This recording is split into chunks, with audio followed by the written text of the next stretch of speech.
Get out of the car right now! Yep, the first got it to attacking heads. Now! Sir, I have no intent to flee. I would like to remain in the vehicle. This is a police vehicle.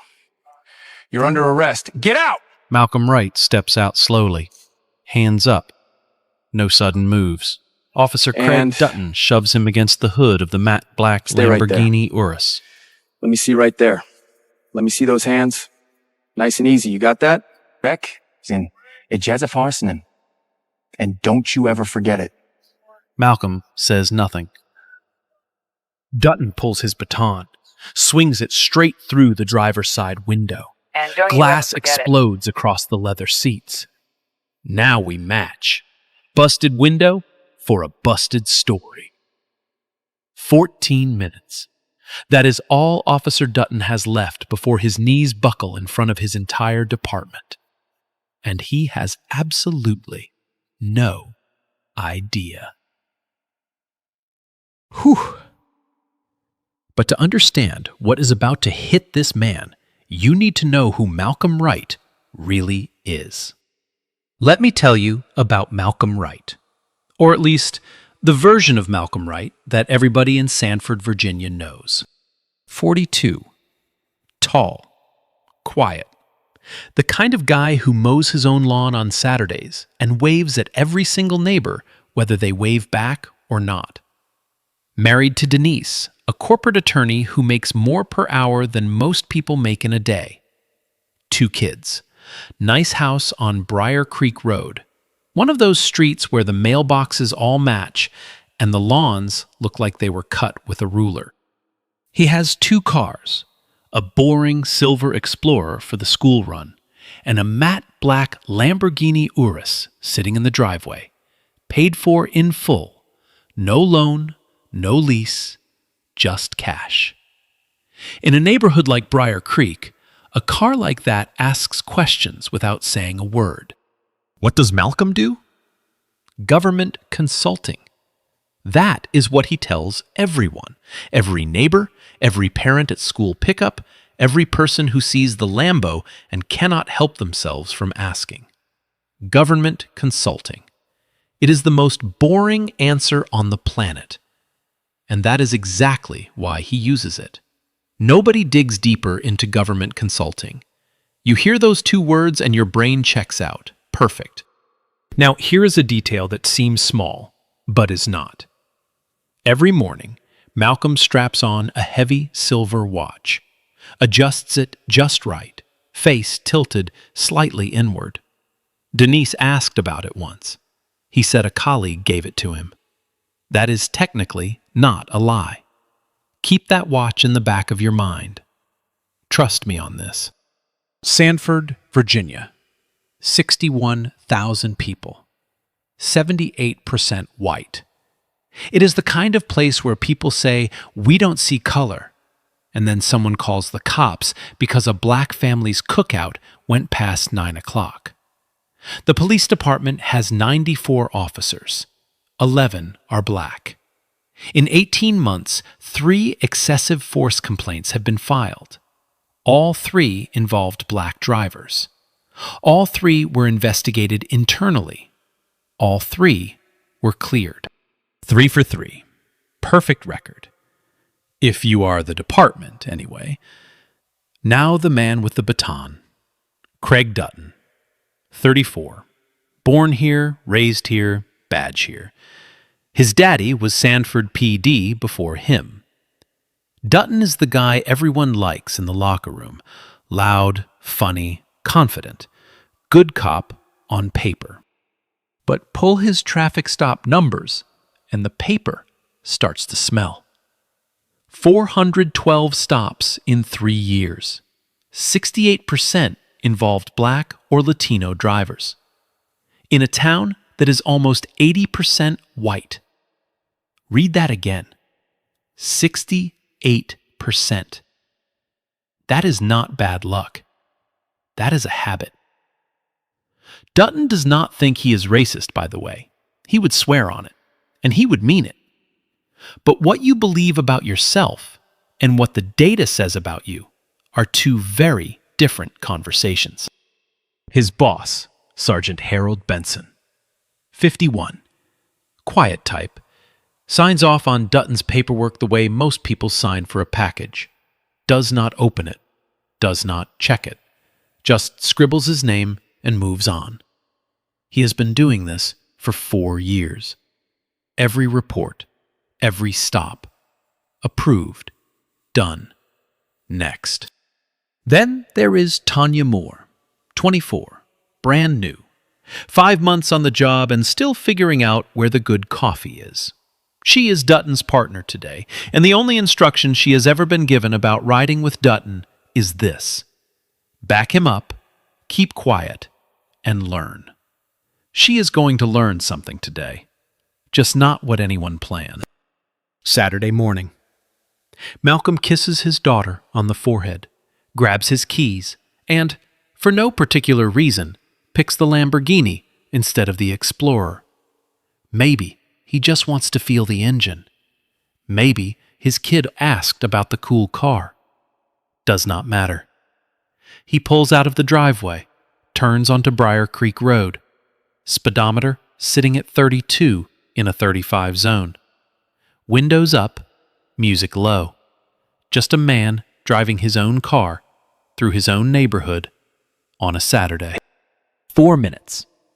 That is how long it takes before blue lights show up in his mirror. And right there, on that quiet suburban street, the worst day of Craig Dutton's life begins. He just does not know it yet. Malcolm sees the lights. He does not speed up, does not panic. He signals right, pulls to the curb slowly, puts the car in park. Both hands on the steering wheel. 10 and 2. Window already down.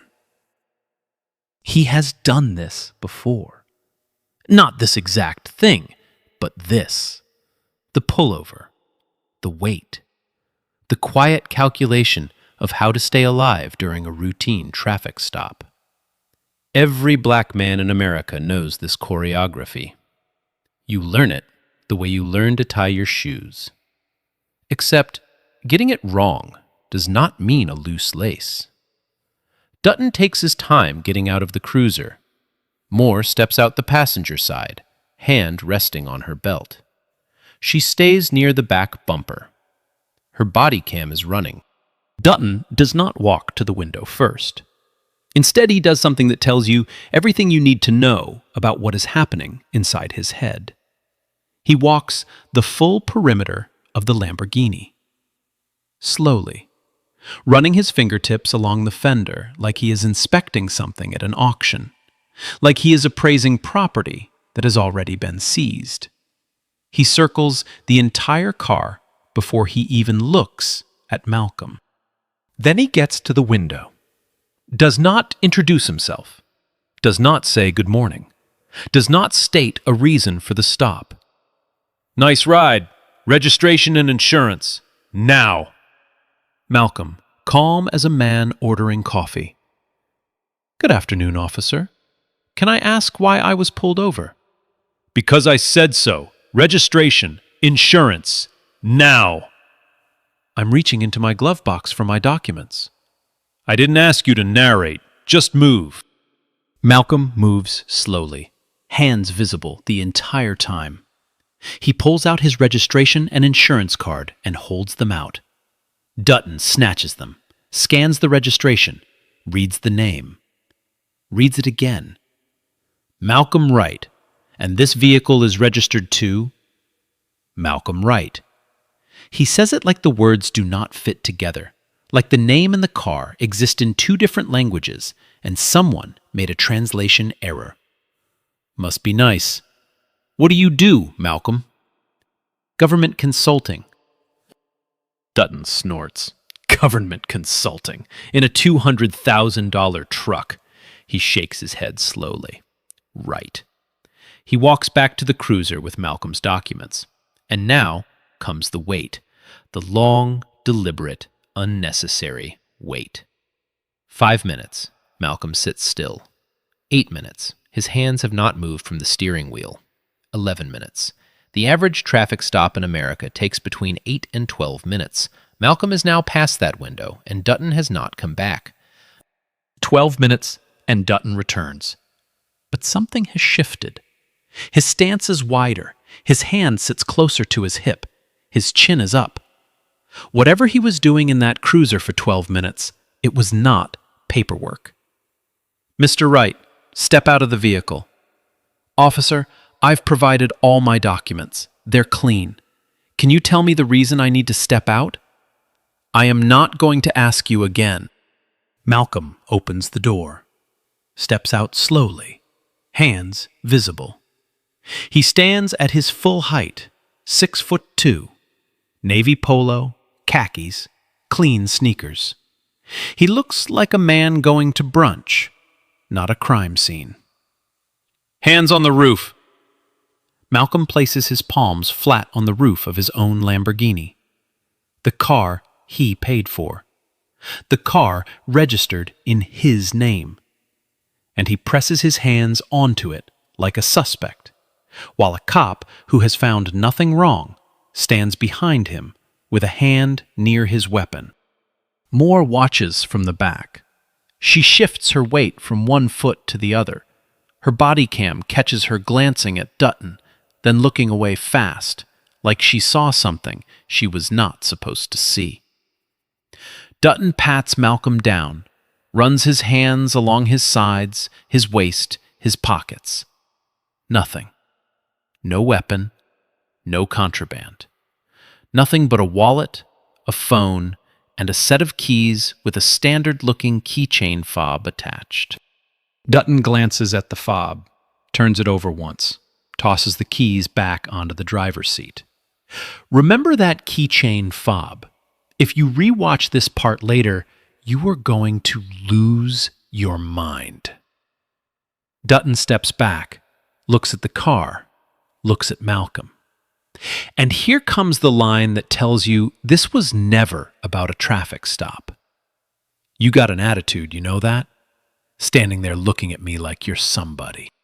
Malcolm does not respond.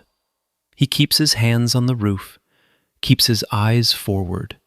His breathing has not changed once since this started. Dutton walks around to the passenger side, points through the windshield at the passenger seat where a manila envelope sits on the leather. What's in the envelope? Personal documents. Open it. I do not consent to a search of my vehicle, officer. Dutton tries the passenger door. Locked. Malcolm hit the auto lock when he stepped out, a small thing, an automatic thing. What happens next takes about 3 seconds, but it is going to echo for a lot longer than that. Dutton pulls his baton, steps back, and swings it straight through the passenger side window. The glass does not just crack, it explodes inward. Fragments spray across the cream leather seat, the center console, the manila envelope, the floor mats. The sound is sharp, clean, almost musical. Then silence. Malcolm closes his eyes. 1 second. 2. When he opens them, his expression has not changed. Not one muscle. Moore, behind them, takes a step back. Her lips move, but no sound comes out. Her body cam catches everything. Dutton reaches through the broken window, grabs the envelope, holds it up like a trophy, then walks back around to Malcolm and delivers the line you heard at the beginning of this video. Get your dirty black hands off that steering wheel and get out. Malcolm is already out. He has been out. Dutton's words do not even make tactical sense anymore. This is not policing. This is performance. This is a man who has already decided the ending and is just filling in the middle. Dutton radios in. Dispatch, I've got an uncooperative suspect, possible stolen vehicle, requesting backup at Briar Creek and Elm. Uncooperative. Malcolm has complied with every single instruction. Possible stolen vehicle. The registration is in Malcolm's name and came back clean 12 minutes ago. But that is what goes out on the radio. That is what the backup units hear. 2 more cruisers show up within 4 minutes. Sergeant Harold Benson steps out of the first one. He looks at the scene. A black man in khakis standing with his hands up beside a smashed Lamborghini. 3 patrol cars. Broken glass on the pavement. Benson looks at the broken window. Looks at Dutton. "You got this handled?" "Yes, sir. Just waiting on the VIN check." Benson nods, gets back in his cruiser. That is it. That is the whole conversation. His officer just put a baton through a civilian's car window, and the only question the supervisor asks is whether the situation is handled. Not what happened, not why there is broken glass everywhere, not whether the man standing in his own neighborhood with his hands in the air is okay. Nothing. Meanwhile, the evidence is already stacking.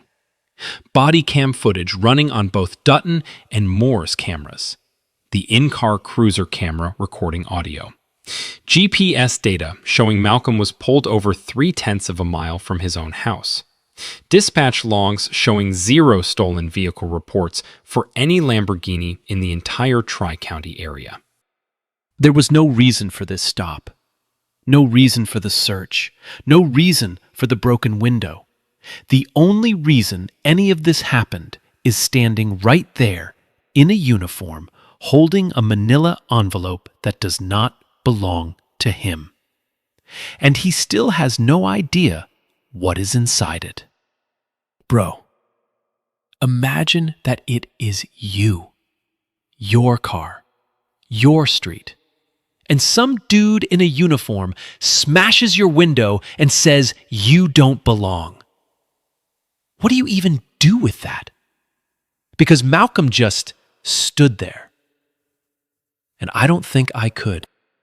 Malcolm is placed in the back of Dutton's cruiser, not arrested, not cuffed, just detained. The door locks from the outside, and that is that.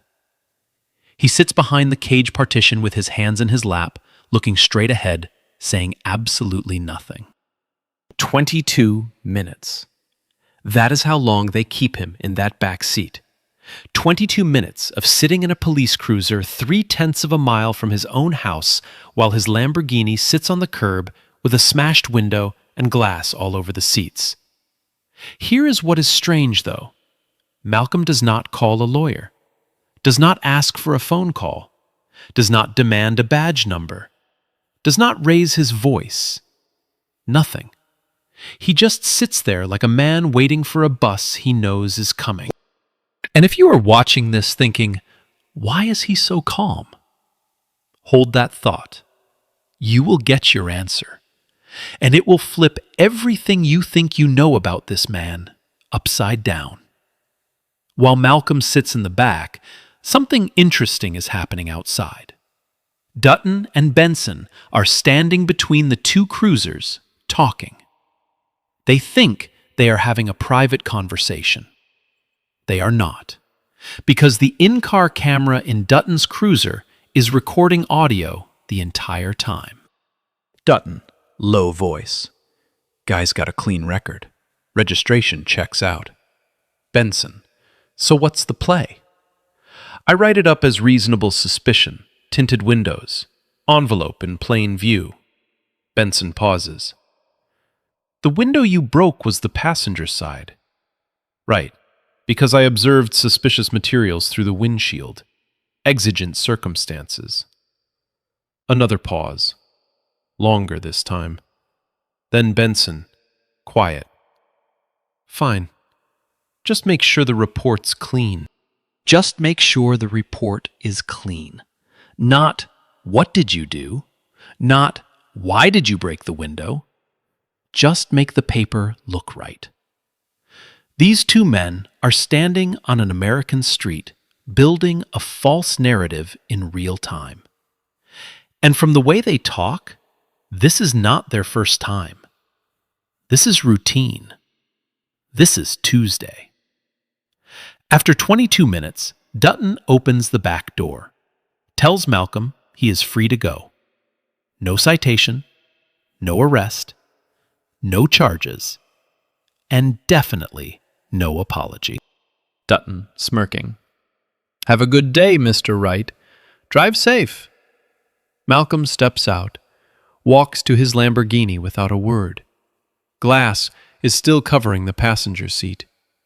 He brushes a few pieces off the driver's side, sits down, starts the engine, and drives home at exactly the speed limit. He does not say a single word. Not one. But the second he walks through his front door, something shifts. Denise sees his face from the kitchen. She does not ask what happened. She has seen that expression before. She just watches him walk past her toward his office. Malcolm closes the door, picks up the phone. One call. It's right. Priority upload. Sanford PD. Officer Craig Dutton. Badge number 1142. Sergeant Harold Benson. Supervising. I have audio, visual, and a Fourth Amendment violation with property destruction. This one's clean. The voice on the other end. Copy. Files flagged. Are you good? I'm good. My car isn't. A pause. Then Malcolm laughs. Not a happy laugh. Not a relieved laugh. The kind of laugh that comes out when a man who has been building a case for 8 months watches a small-town cop hand-deliver the evidence gift-wrapped. Now, if you are paying attention, your brain is starting to rearrange some things right now.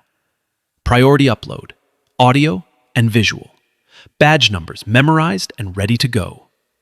This is not a man who just went through a traumatic experience and is calling a lawyer.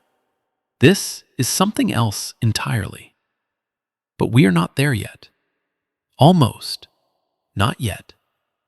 The next morning, Malcolm is in the driveway, looking at the broken window. A neighbor walks over, white guy, mid-50s, genuine concern on his face. Malcolm, what happened? You all right? Had a run-in with local law enforcement. That's terrible. You should file a complaint. Malcolm, half smiling. Already taken care of. Already taken care of. The neighbor hears a civilian complaint, maybe a phone call to the department, maybe a letter to the city council. That is not what Malcolm means. That is not what Malcolm means at all. And then there is Pastor Jerome Davis. 58 years old. Runs Greater Hope Fellowship, the largest black church in Sanford. For 3 years, this man has been collecting stories. Every traffic stop, every pat-down, every "I got pulled over for nothing." He has it all in a binder. A physical 3-ring binder with tabs and dates and witness names and badge numbers. He has filed formal complaints with Sanford PD 4 separate times.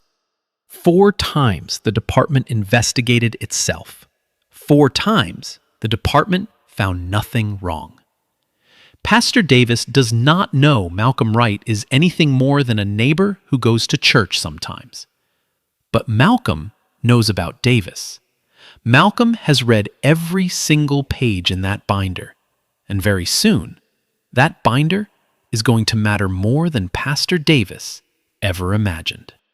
3 days later, Tuesday morning, Sanford PD briefing room. Smells like bad coffee and floor wax. Dutton is near the front, leaning back, telling some fishing story. Benson is in the corner, sipping from a styrofoam cup. Moore is in the back row. Quiet. She has not slept well in 3 days. Every time she closes her eyes, she hears glass breaking. Shift assignments, patrol zones, reminder about the department cookout. Normal. Boring. Tuesday. Then the door opens. 3 people walk in like they own the building. 2 men in dark suits. 1 woman, gray blazer, credentials on her belt. The kind of face that does not smile because smiling is not in the job description. The room goes quiet. Not gradually, instantly. Captain Roy Garrison stands up. He was not expecting visitors. His face says that, loud and clear. Captain Garrison, I'm Deputy Director Elaine Crawford, Federal Bureau of Investigation, Civil Rights Division. FBI does not show up at local departments for parking tickets. Civil Rights Division does not show up at all unless something has gone very wrong. We are here pursuant to a federal investigation into systemic civil rights violations by officers of the Sanford Police Department. I have a warrant authorizing seizure of body cam footage, personnel files, internal affairs records, and dispatch logs dating back 36 months. She places the warrant on the table. The paper barely makes a sound, but it hits that room like a bomb. Nobody moves. Dutton's fishing story is gone. His mouth is open. His hands are flat on his thighs. Crawford is not done. This investigation was initiated based on evidence gathered by a special agent embedded within this community for the past 8 months. Embedded. 8 months. Someone has been here. Among them. Watching. Listening. Recording. Dutton's face has not changed yet. He is still thinking this is about someone else. Not him. Not possible. Crawford takes one breath. The agent in question is Special Agent Malcolm Wright. The room collapses. Dutton's face goes white. The blood leaves his cheeks like someone opened a drain. His coffee cup rattles on the table. His hand is shaking. And then his knees buckle. Not a metaphor. His actual knees give out, and he catches himself on the edge of that table. Because the man he called a gorilla in a tuxedo, the man whose window he smashed, the man he told to get his dirty black hands off the steering wheel, that man is a federal agent who has been investigating him for months. Benson stands up, sits down, stands up again, looks like a man trying to leave his own body. Moore closes her eyes. A single tear rolls down her cheek. But her shoulders drop. She is not crying because she is scared. She is crying because someone finally showed up. Crawford pulls out a tablet, taps the screen. Malcolm's voice fills the room. I do not consent to a search of my vehicle, officer. Then, the sound of glass breaking. The footage is from Malcolm's watch. That heavy silver watch he adjusts every morning. The gift from a colleague. It is an FBI-issued covert recording device. 43 minutes of continuous audio and video. Every word Dutton said. Every swing of the baton. Every shard of glass. Every syllable of gorilla in a tuxedo. All of it. Federal evidence. Authenticated. Logged. Go back to Section 2 right now. The part where Malcolm straps on that watch. He was not fidgeting. He was activating a recording device. And Dutton just gave him the grand finale. Crawford taps again. Footage stops. Additionally, the documents Officer Dutton seized from the vehicle were classified FBI case materials related to this investigation. The unauthorized seizure constitutes a separate federal offense under Title 18, Section 2232. The manila envelope. The thing Dutton reached through a broken window to grab, the suspicious materials. Those were FBI case files. About him. About his department. He broke a window to steal the evidence against himself. Dutton tries to speak. His voice cracks. I didn't know he was... Crawford does not blink. Whether you knew his identity is irrelevant, officer. The law applies regardless of who the victim is. That line. That is the whole story right there. The law does not require the victim to carry a badge, does not require him to be recording, does not care if the man in the Lamborghini is an FBI agent or a plumber or a pastor or a kid driving his mom's car. You cannot do what Dutton did to anyone. Malcolm just happened to be the one who could prove it. Moore stands up, walks toward one of the agents, voice shaking but feet steady. I have something I need to report about that stop and about others. She is terrified, but she is standing, and in a room full of men who spent years looking the other way, the youngest badge is the first one to open her mouth. Here is where the story stops being about one traffic stop and starts being about an entire department. The FBI Civil Rights Division is not investigating what happened to Malcolm Wright on Briar Creek Road. I mean, they are, but that is not the whole picture.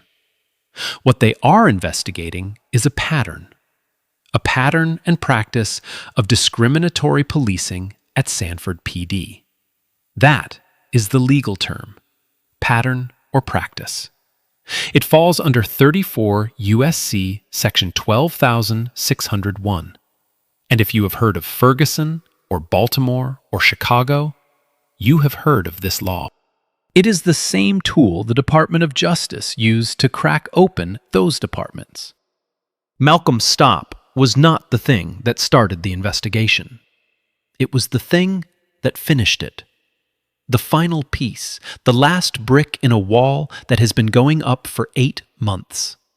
Malcolm endured that humiliation on purpose, strategically. Not because he had to, but because he knew exactly what Dutton would do if given the opportunity. And Dutton delivered. Now the real work begins. FBI analysts pull 18 months of body cam footage from Sanford PD servers. Every traffic stop, every interaction, every foot of digital tape. And they start flagging. 23 incidents involving Craig Dutton alone, all involving Black or Latino drivers. And the patterns are so consistent, it is almost like Dutton was following a manual. Stops with no stated reason. Dutton pulls over a black man in a Honda Accord and writes taillight malfunction on the report. The body cam footage shows both taillights working perfectly. Prolonged detentions. Average stop time for black drivers with Dutton is 34 minutes. Average for white drivers in identical situations is 9. 34 versus 9. Same cop, same streets, same laws. Aggressive language from the first word. No greeting, no identification, just commands. And searches without consent or probable cause, over and over and over. In one stop, Dutton pulls over a 22-year-old black college student driving a BMW. The kid is wearing a university sweatshirt. His registration is clean. His license is spotless. Dutton's first words to him are, "Let me guess, your parents co-signed?" The kid is a pre-med honors graduate. The car was a graduation gift from his grandmother. He sat on the side of the road for 41 minutes.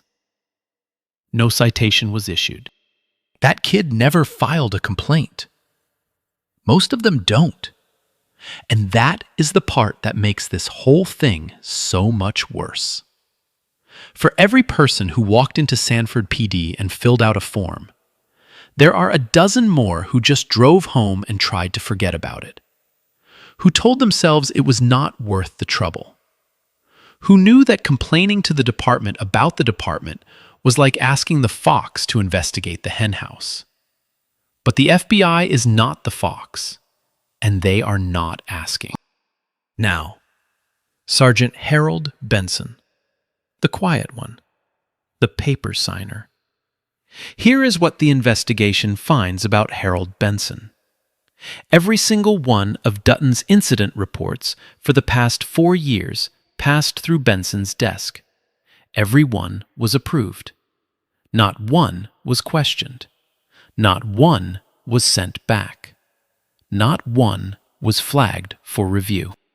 And here is the part that turns Benson from a lazy supervisor into something worse. 3 civilian complaints were filed against Dutton in the past 18 months. All 3 came from members of Pastor Davis's congregation. All 3 landed on Benson's desk for internal review. Benson's process for reviewing those complaints was as follows. He read Dutton's version. He checked the report. He signed the clearance form. Done. He never watched the body cam footage. Not once. 3 complaints. 3 opportunities to pull the tape and see what actually happened. 3 times he chose not to look. Because looking might mean finding something. And finding something might mean doing something. And doing something is not Harold Benson's style. When the FBI asks Benson about this in his initial interview, his answer is beautiful in its emptiness. I trusted my officer's judgment. I had no reason to doubt his reports. No reason to doubt. Except the body cam footage that contradicts every single one of those reports. Footage that was sitting on the department server the entire time. Footage that Benson had full access to and never once opened. That is not trust. That is architecture. That is a system designed so that the person checking the work is the same person who benefits from not finding anything wrong. Now, Tanya Moore. This is where the story gets complicated, in the best way. Moore sits down with FBI investigators and gives a full statement. She is nervous. Her hands are shaking. But she talks. And once she starts, she does not stop. She tells them about the culture, how from her first day, she was told that questioning a senior officer's stop was disloyal. Not against the rules, disloyal. Like it was personal. Like the badge was a family, and snitching on family was the worst thing you could do. She tells them what Dutton said in the cruiser before the stop, before the lights went on, before any of it. He saw the Lamborghini, pointed at it, and said 2 words.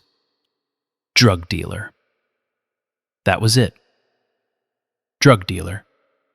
He did not run the plates first, did not check the registration, did not have a reason. He saw a black man in an expensive car, and that was enough. She tells them about Benson's instruction on her first week. If Dutton makes a stop, you back him up. Don't ask questions. Not training, not guidance, an order. Keep quiet and learn.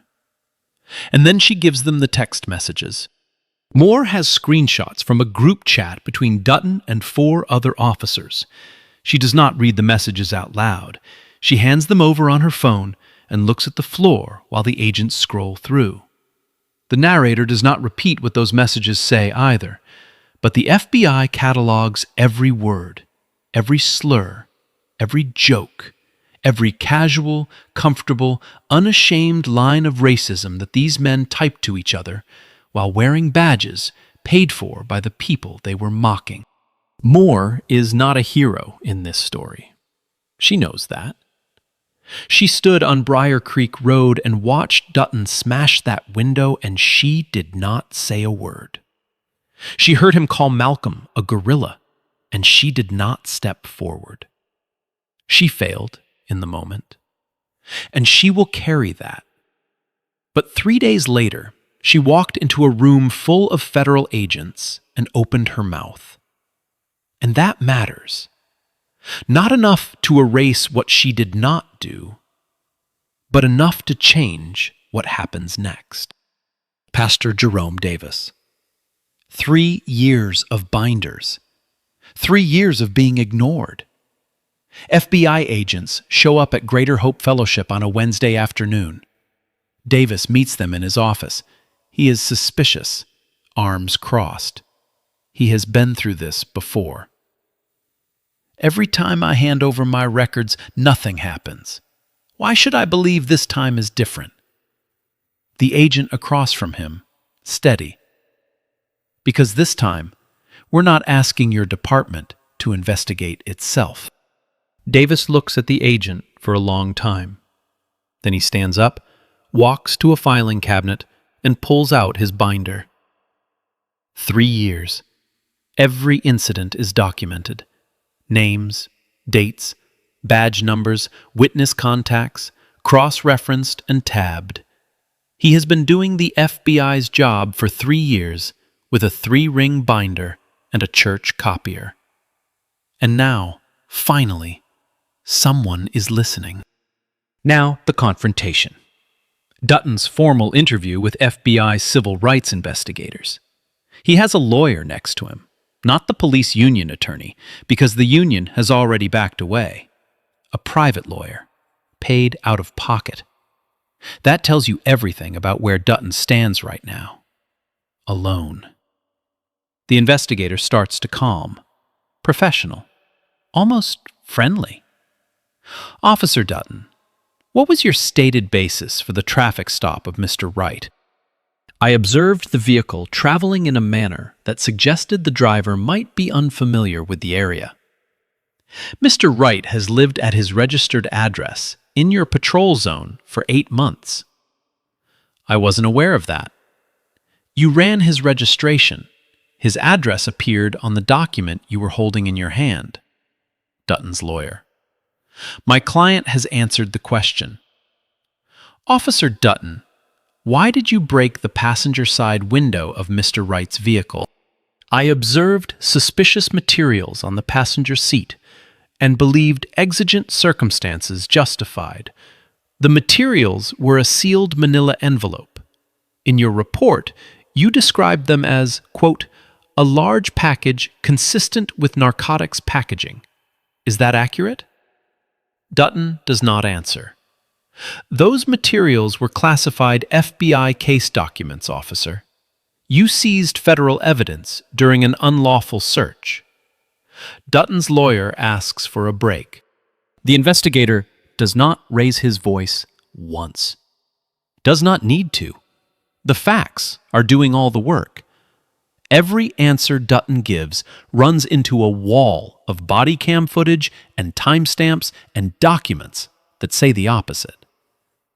The investigation does not stop at Dutton. It goes up. Captain Roy Garrison, head of Internal Affairs, is next. His defense is the same empty suit Benson wore. We followed departmental procedure. And that is technically true. They did follow procedure. The problem is the procedure itself. Departmental procedure at Sanford PD routes complaints to the accused officer's direct supervisor for review, which means Benson reviewed complaints about Dutton, and Garrison signed off on Benson's reviews. Nobody independent ever touched those files. The process was designed to clear, not to investigate. It was not a broken system. The system was working exactly as designed, to protect its own. One more beat. A quiet one. Malcolm at home. Evening. His daughter is doing homework at the kitchen table. She looks up. Daddy, when is the car window getting fixed? Soon, baby. What happened to it? An accident. Denise is standing in the doorway. She does not correct him. She just watches. She has been a federal agent's wife long enough to know which silences to leave alone. Later, after the kids are in bed, Malcolm and Denise on the couch.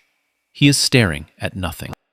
I've done undercover work in places that would give you nightmares. But nothing hits like being treated as a suspect in your own neighborhood. in front of your own house. Denise puts her hand on his, does not say anything, does not need to. Because this is the part people forget. Malcolm Wright is an FBI special agent.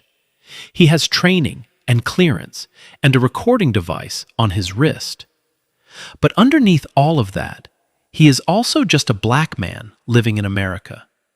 And the badge does not make the sting go away. It just means you have somewhere to put it. 6 weeks. That is how long it takes for the FBI Civil Rights Division to finish what Pastor Jerome Davis spent 3 years begging someone to start. The findings land like a freight train.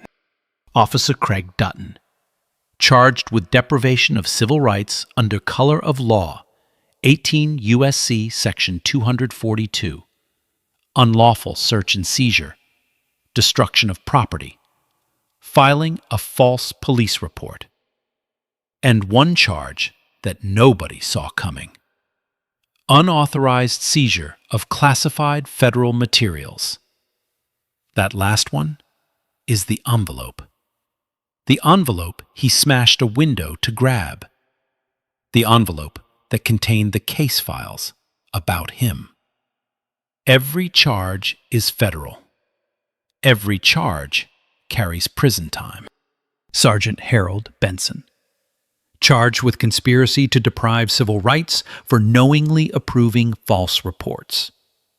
Obstruction of justice for burying 3 civilian complaints without reviewing available evidence. 2 charges, both federal. Captain Roy Garrison, not criminally charged, but removed from command of internal affairs effective immediately. Referred for administrative action. Failure of supervisory oversight. His career in law enforcement is functionally over. He just does not have handcuffs to show for it. Dutton's termination hearing is short, 15 minutes. He walks in wearing a suit instead of a uniform for the first time in 6 years. His badge and service weapon are collected at the door. He signs the paperwork. Nobody shakes his hand. He walks out carrying a cardboard box. His father's name is on the department's wall of honor. Craig Dutton's name will not be joining it. His criminal trial is set for federal court, not state court, not Sanford County. Federal, where the judges do not golf with the police chief and the jury pool is not pulled from the same 61,000 people who wave at Dutton in the grocery store. Benson does not make it to a hearing. He resigns before termination proceedings begin. Quietly. No press conference, no statement. He takes a plea deal on the conspiracy charge, reduced sentence in exchange for full cooperation. He provides testimony about departmental practices going back a decade. Every shortcut, every buried complaint, every report he signed without reading. Harold Benson spent 6 years making sure the paperwork looked clean. In the end, it was his own paperwork that buried him. And then comes the part that matters more than any individual punishment. The city of Sanford enters into a federal consent decree, a binding legal agreement that says, you will fix this, or we will fix it for you. The terms are specific. Independent oversight of all internal affairs investigations. No more department investigating itself. Mandatory racial bias training with annual recertification. Not a one-time seminar. Every year. Every officer. Body cam footage review by an external civilian board. Not the captain. Not the sergeant. Civilians. People from the community with the authority to watch the tapes and ask hard questions. And a completely rebuilt complaint process that routes directly to an independent office, bypassing the chain of command entirely. City Councilman Gerald Underwood issues a public statement. This is not the legacy we wanted. but it is the correction we needed. Tanya Moore is not charged. Her cooperation is documented in the federal report. She does not celebrate. She transfers to a new unit created under the consent decree, Community Liaison, a job that did not exist at Sanford PD 6 weeks ago. Moore did not speak up fast enough. She would be the first to tell you that. But when the moment came to choose between silence and truth, she chose truth. And that choice cracked the whole thing open. And Malcolm Wright. After 6 weeks of depositions and evidence reviews and classified briefings, Malcolm receives a commendation from the FBI Civil Rights Division. The ceremony is private, no cameras, no press, just a handshake and a piece of paper that says what